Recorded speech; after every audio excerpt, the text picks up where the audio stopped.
आज की जो ये तेज रफ्तार शहरी जिंदगी है, जहाँ हर तरफ बस शोर है, भाग दौड़ है, उसमें मन की शांति पाना कितना मुश्किल हो गया है। हाँ, ऐसा लगता है जैसे हम सब एक दौड़ में हैं और रुकने की तो जैसे इजाजत ही नहीं है। बिल्कुल।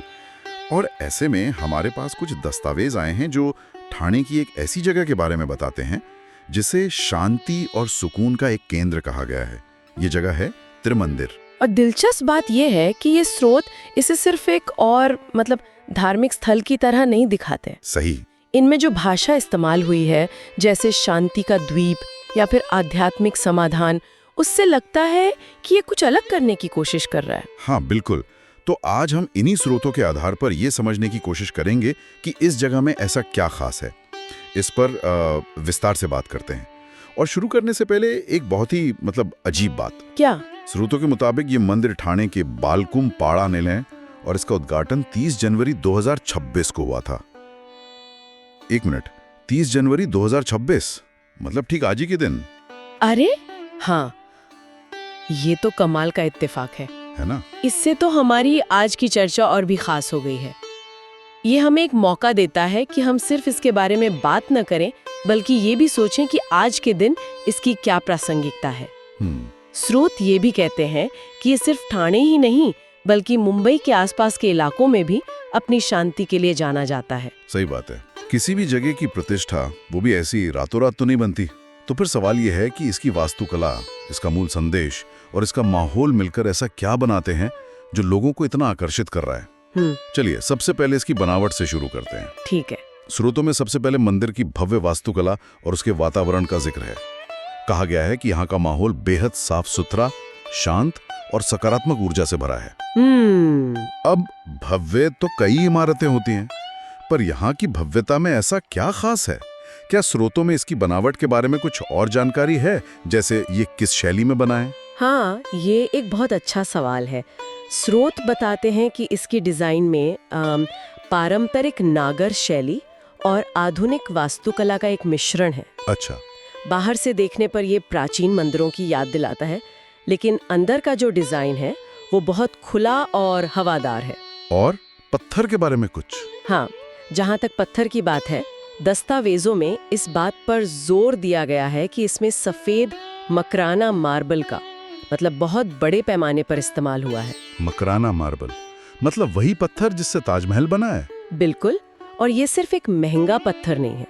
आप अगर मनोविज्ञान के नजरिए से देखें तो सफेद रंग शांति का, पवित्रता का प्रतीक है। हाँ, ये तो है। तो जब आप एक ऐसी जगह में जाते हैं जहां दूर दूर तक सिर्फ सफेद चमकता हुआ पत्थर हो, ऊंची छतें हो और प्राकृतिक रोशनी आ रही हो, तो आपका मन अपने आप शांत होने लगता है। सही। स्रोत जब सकारात्मक ऊर्जा की बात करते हैं तो वो कोई रहस्यमयी चीज नहीं है।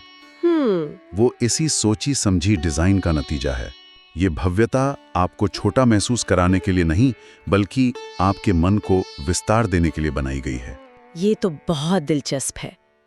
यहाँ का हर कोना, हर पत्थर एक उद्देश्य के साथ चुना गया है, मन को बाहरी दुनिया से हटाकर अंदर की ओर मोड़ने के लिए।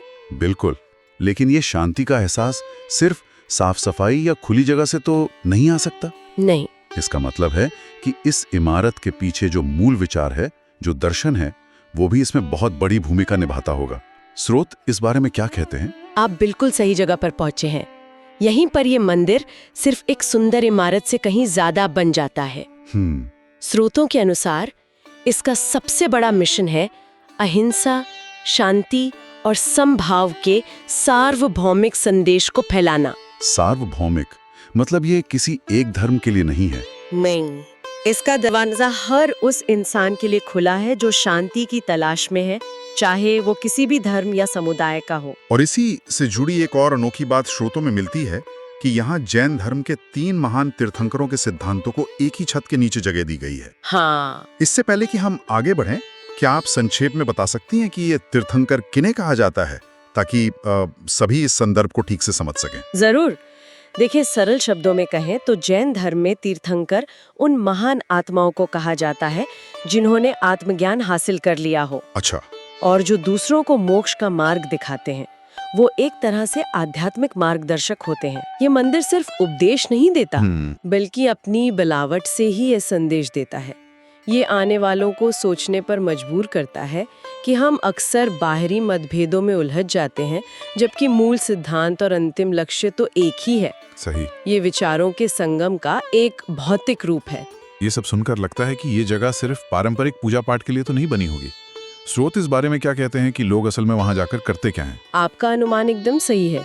स्रोत इस बात पर बार बार जोर देते हैं कि ये सिर्फ पूजा का स्थान नहीं, बल्कि ध्यान, आत्मचिंतन और आंतरिक शांति पाने का एक प्रमुख केंद्र है। मतलब एक सेंटर फॉर सेल्फ रियलाइजेशन। हाँ बिल्कुल, इसे इसी तरह से विकसित किया गया है। लेकिन क्या ये विचार थोड़ा ज्यादा आदर्शवादी नहीं है? मेरा मतलब है, क्या वाकई में लोग पारंपरिक पूजा पाठ छोड़कर सिर्फ आत्मचिंतन के लिए ऐसी जगह पर जाते हैं? देखिए, ये एक बहुत ही व्यवहारिक सवाल है। स्रोत ये नहीं कहते कि पारंपरिक पूजा बंद हो गई है, वो होती है, लेकिन जो चीज इस जगह को अलग बनाती है वो ये है कि यहाँ आत्मचिंतन और ध्यान के लिए एक समर्पित माहौल और खास जगह दी गई है। अच्छा। लोग आते हैं, कुछ देर शांति से बैठते हैं, कोई किताब पढ़ते हैं या बस आंखें बंद करके उस माहौल को महसूस करते हैं। ये आज की आध्यात्मिकता की जरूरतों को पूरा करता है। मतलब आज की पीढ़ी को जो चाहिए। हाँ। तो दोस्तों बस निकलता हूँ अभी यहाँ से। आपको दर्शन मैंने करा दिए, आज ही ओपन हुआ है तो मैं सोचा कि आपको दर्शन करा दूँ, और आप भी ज़रूर आइएगा अपनी फैमिली के साथ। बहुत ही सुंदर जगह है, बहुत ही ज़्यादा दिल को शांति देने वाली जगह है। ये देखिए, तो आप आ सकते हैं यहाँ पर, और अभी धीरे धीरे व्यवस्था बनेगी। पार्किंग की भी जगह बता रहे हैं कि आगे है, तो जहाँ पाइपलाइन है वहाँ पर पार्किंग की व्यवस्था बताई गई है। और यहाँ पर भी भोजन पास वगैरह अभी दिखा देता हूँ आपको। जब आप ये देखिए यहाँ से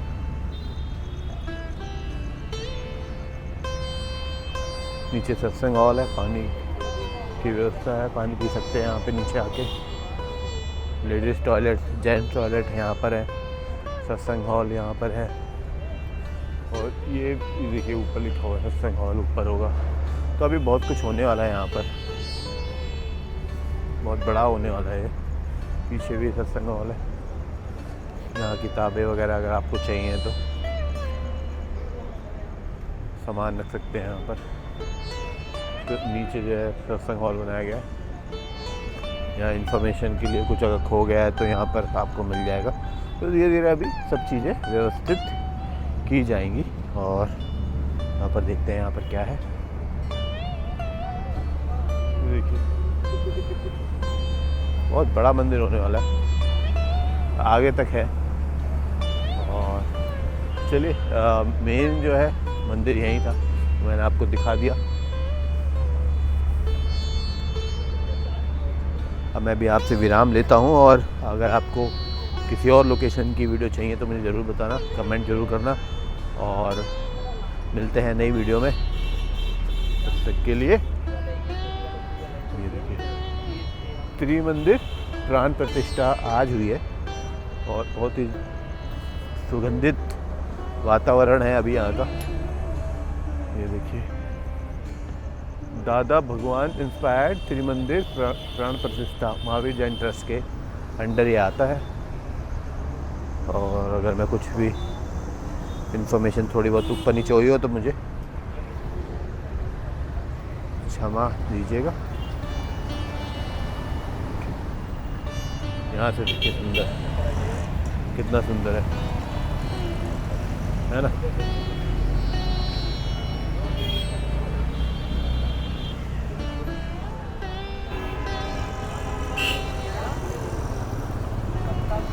चल मेरी स्कूटी किधर है, स्कूटी में बैठते हैं और निकलते हैं।